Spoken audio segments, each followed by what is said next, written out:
Alright, so here we are. Welcome to the brand new Gran Turismo update.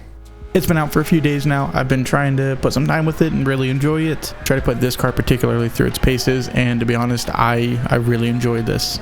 Obviously, my big thing for this is in VR. It's just, I mean, it is absolutely the best way to experience it, as I've said before, but they have really nailed it with this one though, given that the sounds are great and it uses paddle shifting, which is huge. That is like, because when they go and they do these older cars or these other cars and your wheel uses paddles but the car uses an actual shifter, there are some issues that happen where you'll get stuck in neutral sometimes, or it won't shift properly, or there's a lot of things that can happen.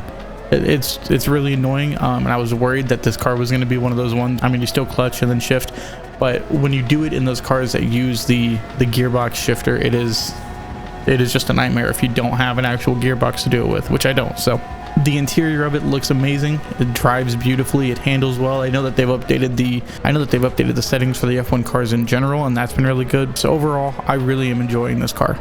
So the chassis of the car is made like the older F1 cars from a negative molded carbon fiber, and it's a naturally aspirated 3.5 liter V12 with a 6-speed semi-automatic gearbox.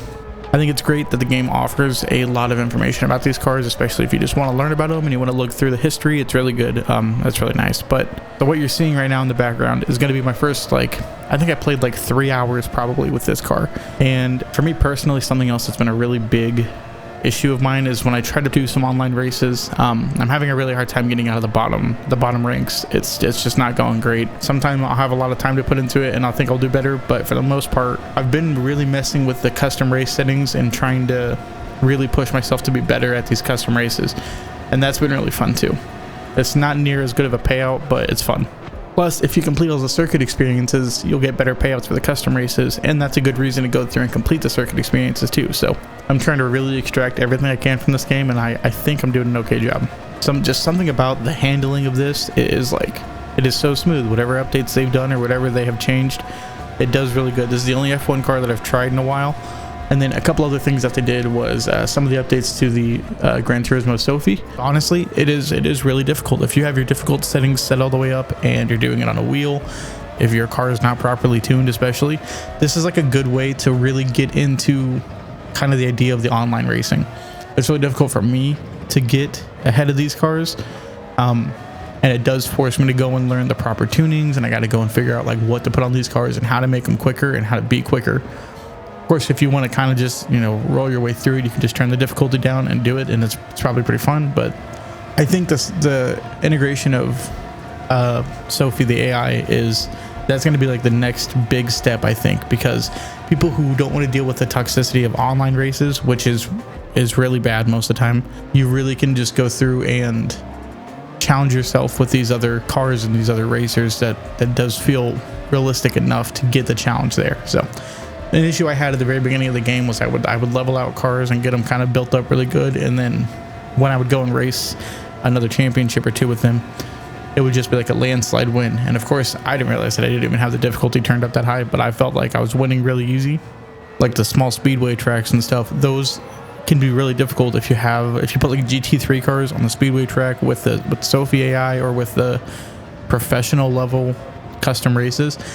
It is kind of, can be a lot. So doing those types of tracks with like way higher laps and like 10 times fuel and 10 times tire, that's a solid experience there for a very simple track and very good cars.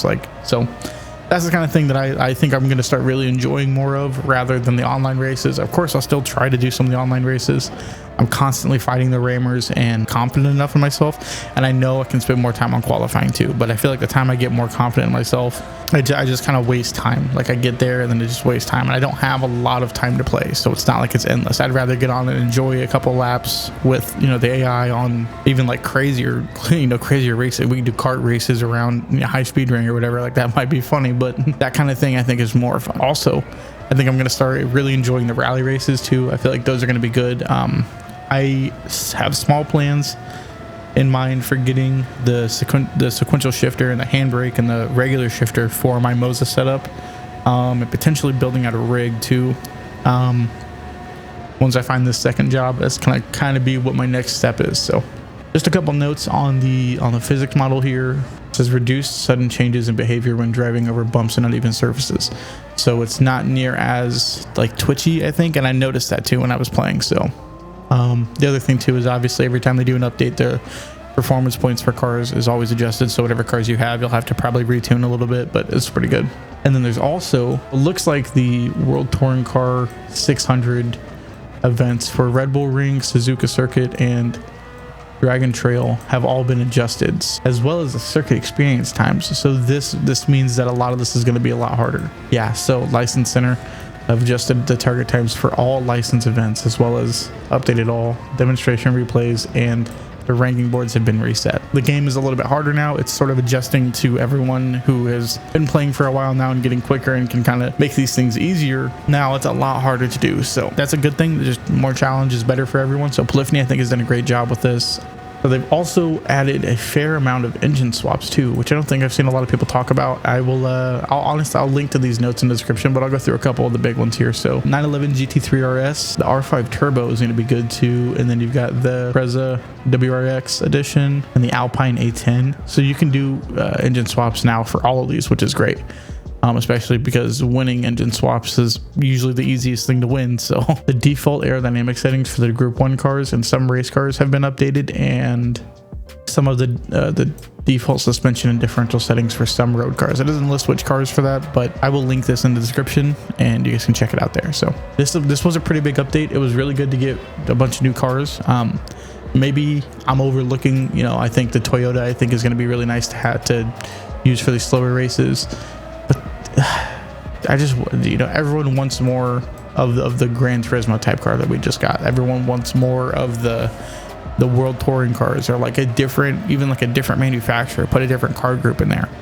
The Reddit usually goes crazy with those kinds of things, but they're not wrong sometimes. So I don't see anything in here about updates to the roulette tickets or the chances that you have of getting drops from those. But like, I don't know if I already said it, but I got 2 million credits out of 2 tickets.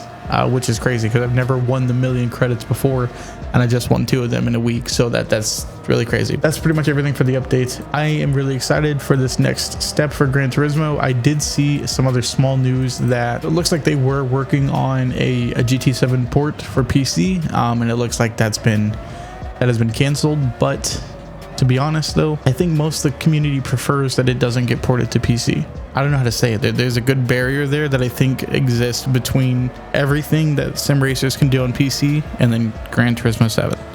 I think it does better on console. It's how people want to experience that game.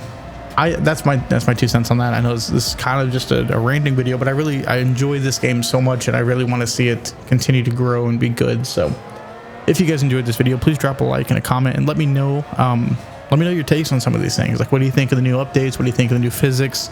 Are you guys playing the game? Do you plan on getting the game? And what do you think if you don't play this game? If you play other racing sims, like, what's your favorite? So just drop some comments down below. Let me know. Thank you guys so much for watching. Have a good day.